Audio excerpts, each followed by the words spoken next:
किसी एक मनुष्य शरीर में ईश्वर को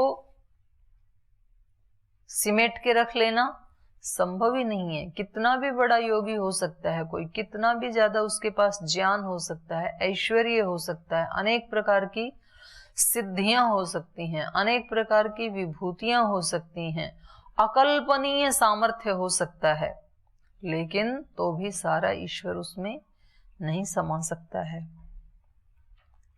नैचे मत स्थानी भूतानी पश्य में योगम ऐश्वरम, कह रहा यही तो मेरा ऐश्वर्य है, देखो, क्योंकि मत स्थानी मुझ में स्थित भूतानी सभी भूत, पश्य देखो, में योगम ऐश्वरम, ये मेरा योग का ऐश्वर्य देखो कि सब तो मुझ में है लेकिन मैं उन सब में नहीं हूं। भूतभृत नैचे भूतस्थ मम आत्मा भूत भावनः। भूतभृत, भृत मतलब भरण पोषण करने वाला, भ्रिय भरणे। भूतभृत नैचे भूतस्थ, भूतभृत हूं, उनका पालन करने वाला तो हूं, लेकिन नैचे भूतस्थ, उन भूतों में स्थित नहीं हूं मैं, केवल उन्हीं में स्थित रहता हूं ऐसा नहीं है। उनका पालन करता हूं लेकिन उससे अलग रह करके भी करता हूं। भूतभृत नैचे भूतस्थ मम आत्मा भूत भावनः, मेरा जो स्वरूप है, यहाँ आत्मा का मतलब स्वरूप, मम आत्मा भूत भावना, सब भूतों को उत्पन्न करने वाला है। मेरा स्वरूप कैसा है?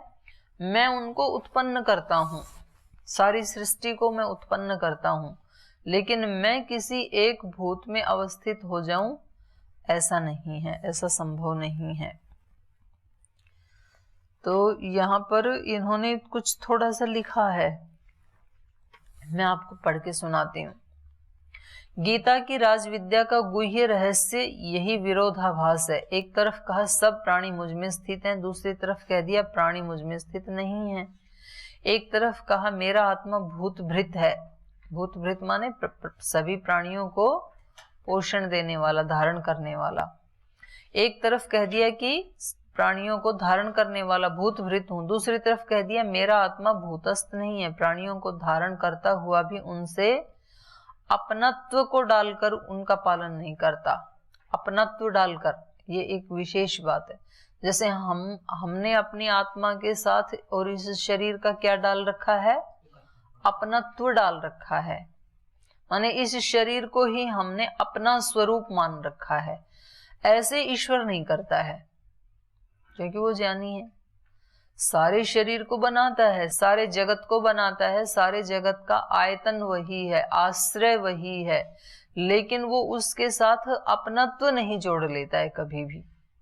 हमारा जो शरीर चल रहा है, इस शरीर का आयतन आश्रय क्या है? आत्मा है, आत्मा है, आत्मा से चल रहा है ना ये। आत्मा निकल जाए तो शरीर कुछ भी काम नहीं करेगा, वाणी नहीं बोलती है जब आत्मा निकल जाती है तो, आंखें नहीं देखती हैं बिना आत्मा के, कान भी नहीं सुनते हैं, हाथ पैर ऊपर नीचे नहीं होते हैं, शरीर कितना भी बाहर से देखने में स्वस्थ क्यों ना हो, लेकिन यदि आत्मा निकल गया तो शरीर कर पाएगा कुछ? डेड बॉडी क्या करेगी? कुछ भी नहीं करेगी। तो हमारे शरीर में जितनी भी एक्टिविटी हैं, शरीर में जो परिवर्तन हो रहे हैं, बच्चे से बड़ा हो रहा है, किशोर हो रहा है, युवा हो रहा है, प्रौढ़ हो रहा है, बुजुर्ग हो रहा है, इतने सारे जो परिवर्तन हो रहे हैं वो सब किसके आश्रय से हो रहे हैं? आत्मा के आश्रय से हो रहे हैं। तो हमने लेकिन उस आत्मा के साथ अपनत्व को जोड़ लिया है। हम ये कहते हैं कि मैं बढ़ रहा हूं, मैं अभी बुजुर्ग हो गया, मैं अभी जवान हो गया, मैं अभी भूखा हूं, ऐसे हम बोलते हैं। तो हमने उसके साथ अपनत्व जोड़ लिया है, उस शरीर के साथ। ऐसे ईश्वर ने अपनत्व नहीं जोड़ रखा है संसार के साथ।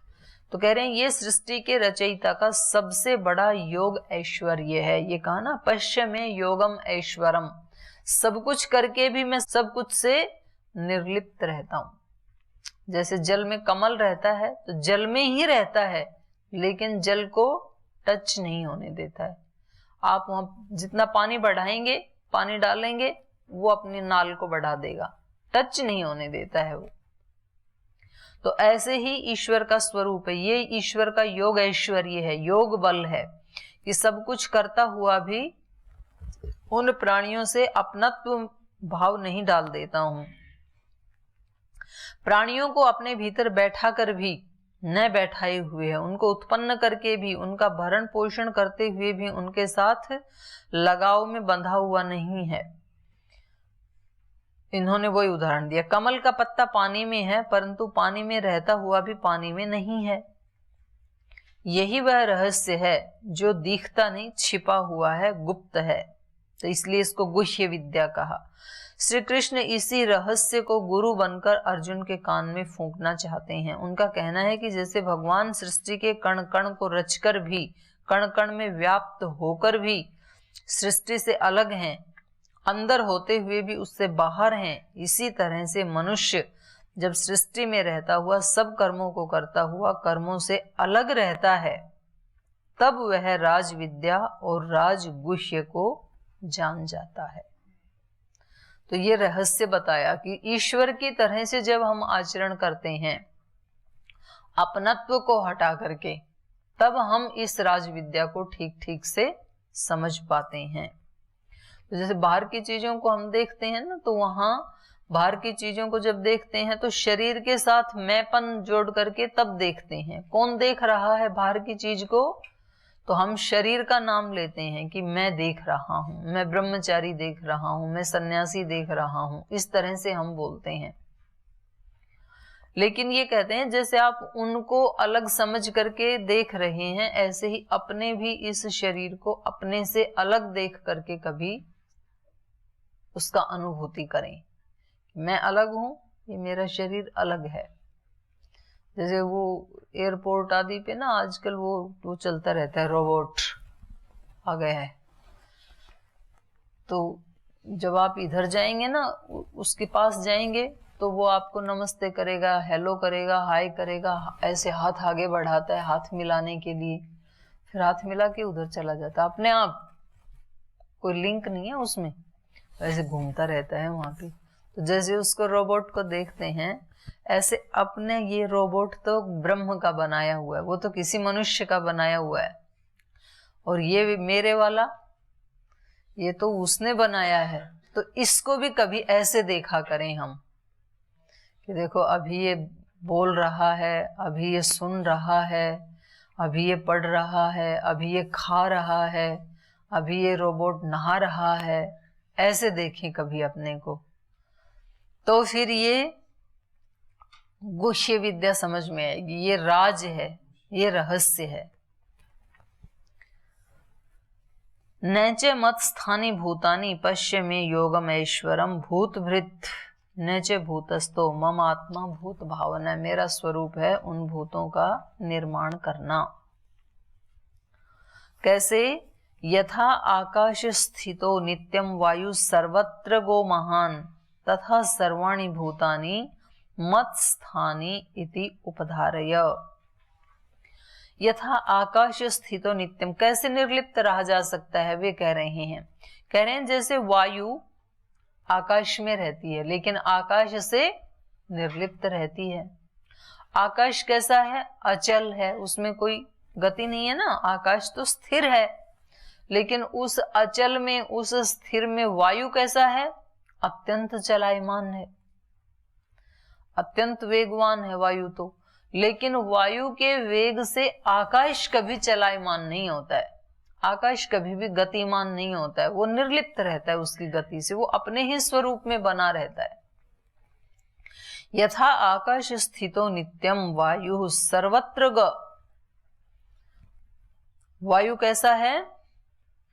सब जगह जाने वाला, गति करने वाला। लेकिन आकाश उस गति करने वाले के साथ गति नहीं करता है, वो स्थिर ही रहता है। तो कितना विरोधाभास है। गति वाले के साथ मिलकर के तो गति आ जाती है ना। जैसे गाड़ी गति कर रही है और आप उस गाड़ी में बैठ गए, तो फिर आप भी गति कर रहे हैं, एक स्थान से दूसरे स्थान पे जा रहे हैं आप भी। लेकिन आकाश ऐसे कहीं एक स्थान से दूसरे स्थान पे नहीं जाता है, आकाश वैसे ही अचल बना रहता है, अटल बना रहता है, स्थिर बना रहता है, ऐसे ही ईश्वर बना रहता है। यथा आकाश स्थितो नित्यम वायु सर्वत्र ग महान, जैसे आकाश में स्थित जो वायु है वो सदा सर्वत्र ग सब जगह जाने वाला है, महान प्रचंड है वो वायु। तथा सर्वाणी भूतानि मत स्थानी, ऐसे ही ये सारे प्राणी तो कैसे हैं, मुझ में स्थित हैं। और ये सारे प्राणी कैसे हैं, उत्पन्न होने वाले, नष्ट होने वाले, परिवर्तनशील हैं ये सब प्राणी। लेकिन इन प्राणियों की परिवर्तनशीलता से मुझ में कोई परिवर्तनशीलता नहीं आती है। इनकी गति से मेरे अंदर कोई गति नहीं आती है, मैं उससे निर्लिप्त रहता हूं। सर्वाणि भूतानि मत स्थानी इति उपधारय, हे अर्जुन ऐसा तू उपधारय समझ। जैसे आकाश वायु से प्रभावित नहीं होता, यद्यपि वायु आकाश में ही रहती है, वैसे ही मैं इस सारे जगत से प्रभावित नहीं होता हूं। इसके परिवर्तनों से, इसकी गति से मैं प्रभावित नहीं होता हूं, यद्यपि ये सारा जगत मुझ में ही है, मुझ अव्यय में, मुझ अचल में, अटल में, निश्चल में, निर्विकार में, ऐसे मुझ में ही है, लेकिन तो भी मैं इससे प्रभावित नहीं होता हूं, ऐसा तू निश्चित रूप से समझ ले। उपधारय, उपधारण कर ले। सर्वभूतानि कौन्तेय प्रकृतिम यान्ति मामिकाम कल्पक्षये पुनस्तानि कल्पादौ विसृजाम्यहम्। सर्वभूतानि, सब प्राणी, हे कौन्तेय, हे कुंती पुत्र, सर्वभूतानि मामिकाम प्रकृतिम यान्ति। सृष्टि चक्र की जब समाप्ति होती है, अर्थात जब प्रलय होता है, तब ये सारे भूत, जड़ और चेतन सब, उस समय पृथ्वी, आकाश, वायु, ये सब दिशाएं, पर्वत, सब मामिकाम प्रकृतिम यान्ति, मेरी ही प्रकृति में लीन हो जाते हैं सब। माने जो मूल प्रकृति है उसको मेरी प्रकृति कह रहे हैं यहाँ पर। सर्वभूतानि कौन्तेय मामिकाम प्रकृतिम यान्ति, हे कौन्तेय, हे अर्जुन, प्रलय के समय, सृष्टि चक्र की समाप्ति के समय सब भूत, जड़ और चेतन सब मेरी ही प्रकृति में समा जाते हैं। और कल्पक्षये, और जब उस कल्प का नाश होता है, माने प्रलय का नाश होता है, अर्थात जब अगला सृष्टि चक्र प्रारंभ होने का समय होता है, तब पुनः तानि कल्पादौ विसृजाम्यहम्, तो फिर अगले कल्प के आदि में मैं फिर उनका सृजन कर देता हूं। प्रलय में वो मेरी ही प्रकृति में लीन हो जाते हैं सभी भूत, और जब सृष्टि होती है तो मैं उनको फिर रच देता हूं।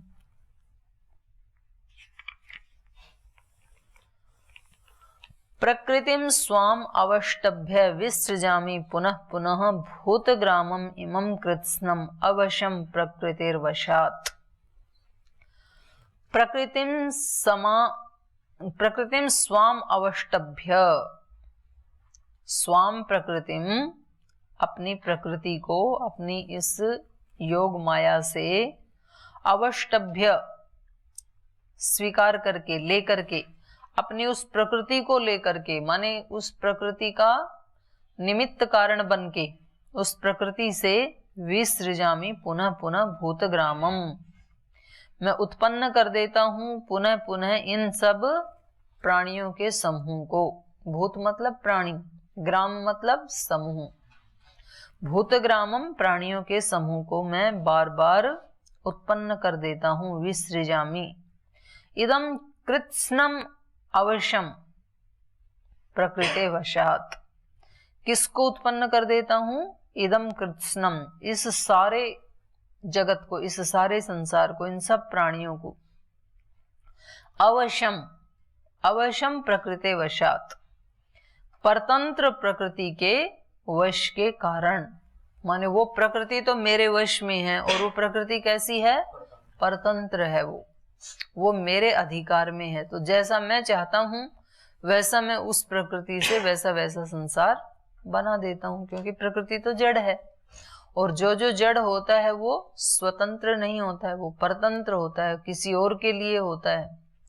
तो कह रहे हैं कि वो अवश्यम, अवश्य होने के कारण, माने परतंत्र होने के कारण, अवश्यम प्रकृति वशात, प्रकृति के परतंत्र होने के कारण इस सारे जगत को जब इस कल्प का मुझे सृजन करना होता है, सृष्टि का जब मुझे सृजन करना होता है तो मैं उसकी रचना कर देता हूं।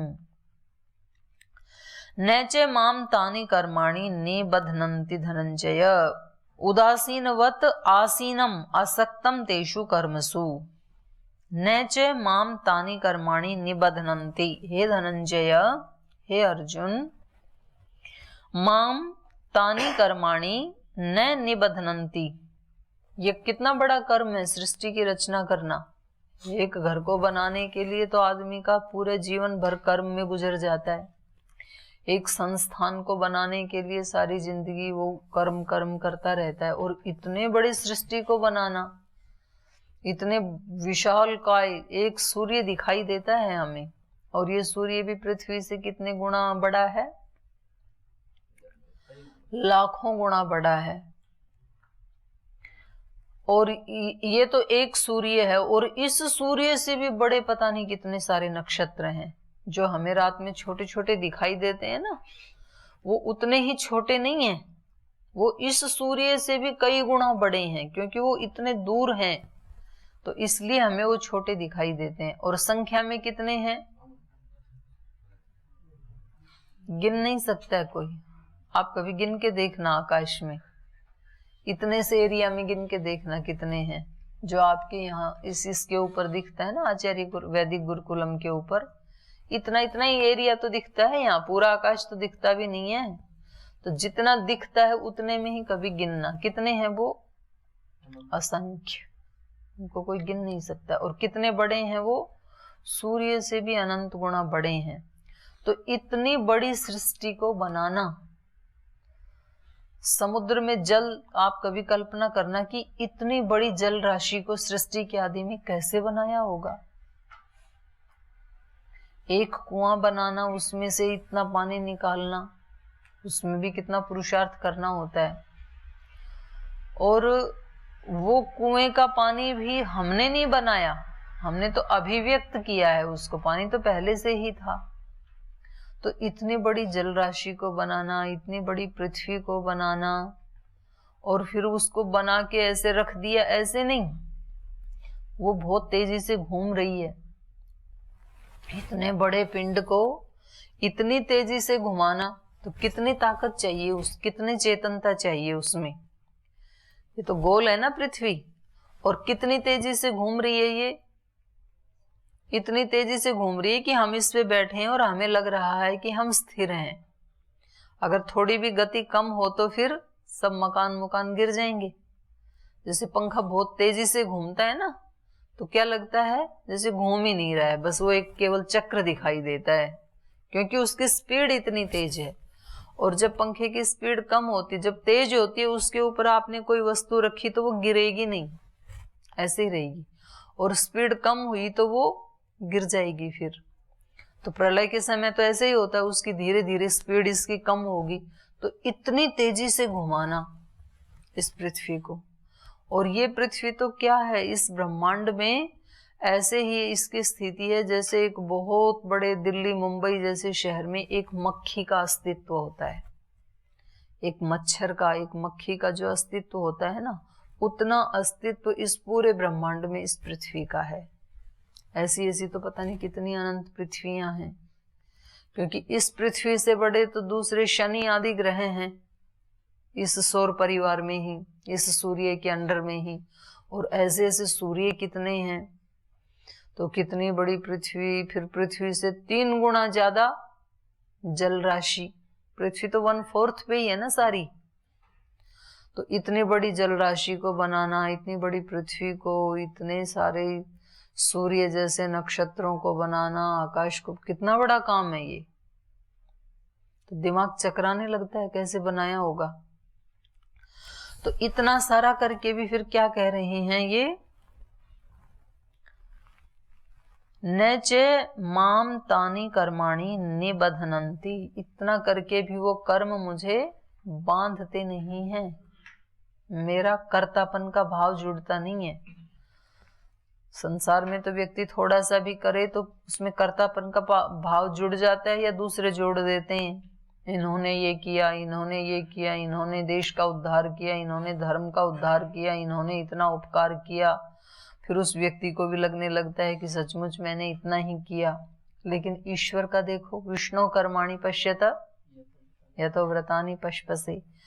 तो ये कह रहे हैं इतना सब करके भी ये कर्म, यद्यपि ये बहुत बड़ा कर्म है, सृष्टि की रचना करना, और फिर रचना करके ऐसे ही छोड़ नहीं दिया उसको, फिर प्रत्येक प्राणी का ख्याल रखना, उसका भरण पोषण करना, उसके साथ न्याय करना, उसके अंदर विचार भी क्या चल रहे हैं उसको भी जान करके उसके अकॉर्डिंग न्याय करना। कोई सरकारें चलती हैं एक राज्य में, एक जो सीएम होता है तो वो उस राज्य के हर व्यक्ति के साथ न्याय नहीं कर पाता है। जो गरीब व्यक्ति हैं, बेचारे गांव में रहते हैं, उनकी पीड़ा को कौन सुनता है? वो तो पहुंच ही नहीं पाती हैं उन तक, उनके साथ न्याय कैसे करें? उनके साथ कोई अन्याय हो रहा है वो तो कोई जानता ही नहीं है।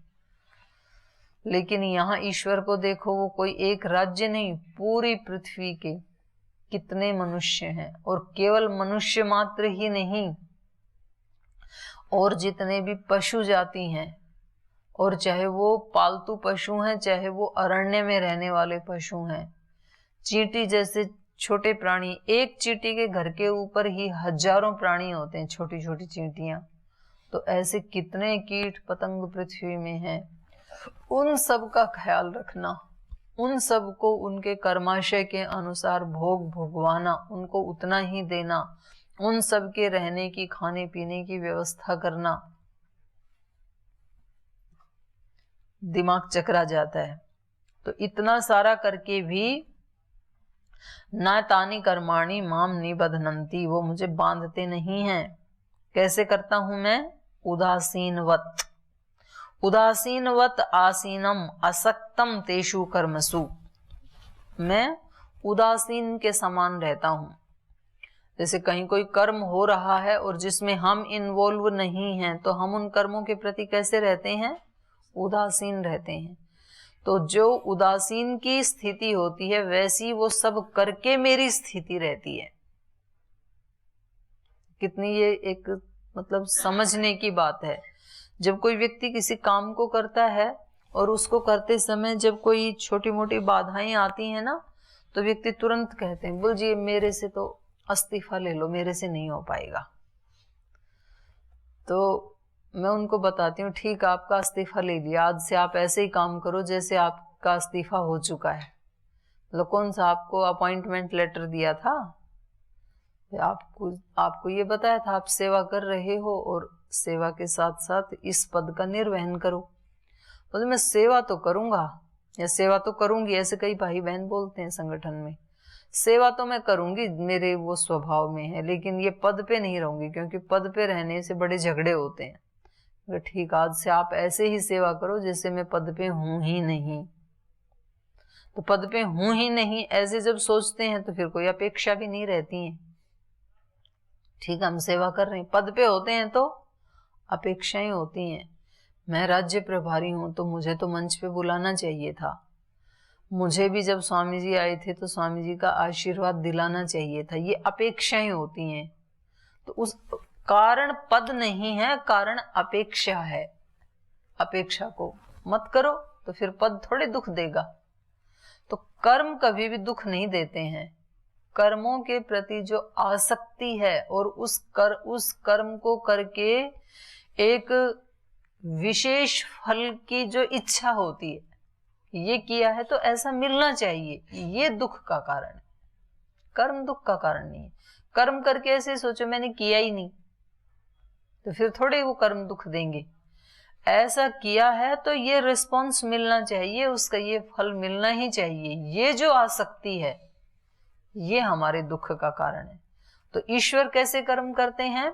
उदासीनवत, बहुत बड़ा कर्म करते हैं। मतलब हमारी क्या औकात है, हम क्या कर्म कर सकते हैं? हम अपने खाए हुए अन्न को पचा भी नहीं सकते, अंदर जो 7 धातुएं बनती हैं उसमें हमारा क्या कंट्रीब्यूशन है, हमें तो पता ही नहीं है।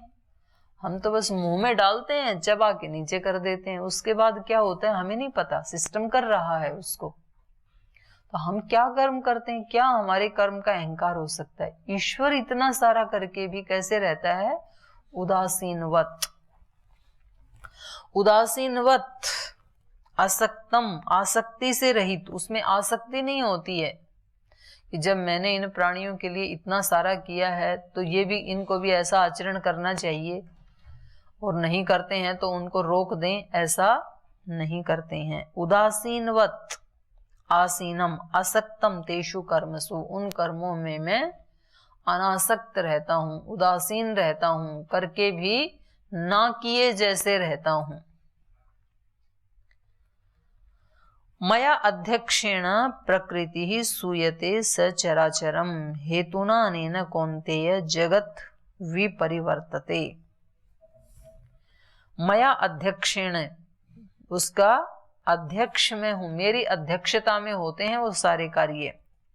मया अध्यक्षेण प्रकृति सूयते, सूयते मतलब उत्पन्न करती है, मेरी अध्यक्षता में, निमित्त कारण मैं होता हूं, मेरी अध्यक्षता में ये प्रकृति सूयते उत्पन्न करती है, किसको, सचराचरम, जड़ और चेतन पदार्थों को। जड़ चेतन सहित ये प्रकृति इस सारी सृष्टि को मेरी अध्यक्षता में उत्पन्न करती है। प्रकृति में जो परिवर्तन आता है, जो गति होती है, जो आपने सांख्य में पढ़ा, मूल प्रकृति से फिर पंचभूत तक जो परिवर्तन होते हैं, वो मया अध्यक्षेण, मेरी अध्यक्षता में होते हैं, मेरी प्रेरणा से होते हैं।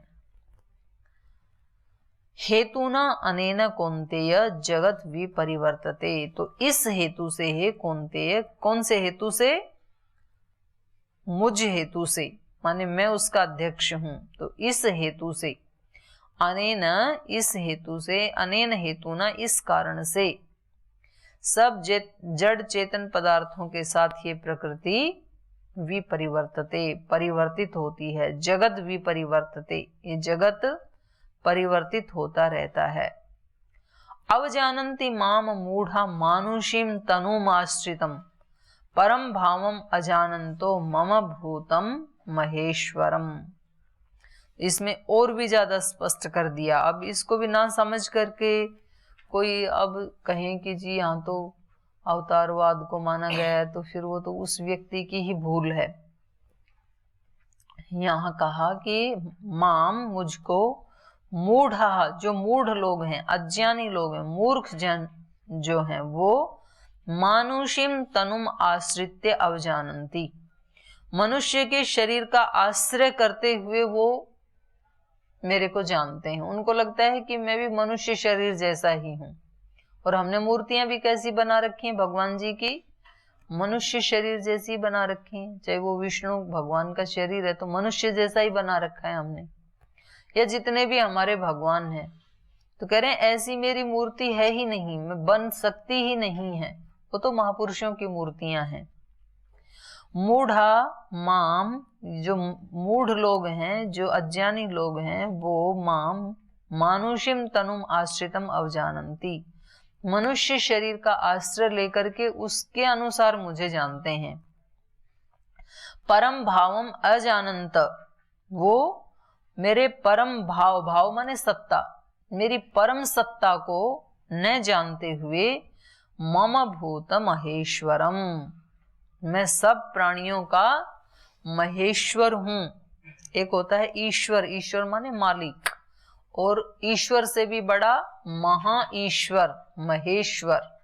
तो मैं उन सब का मालिक हूं। उस मेरी सत्ता को न जानते हुए जो मूढ़ लोग होते हैं वो भी मनुष्य रूप में मेरी परिकल्पना कर लेते हैं। तो इसको और आगे बताएंगे कल। आज यहीं कक्षा को विराम देते हैं, समय हो गया।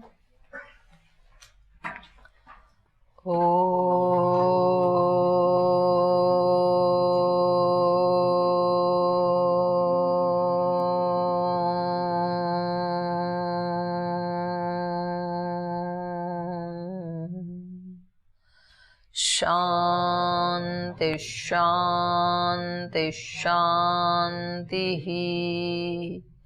श्री गुरुभ्यो नमः।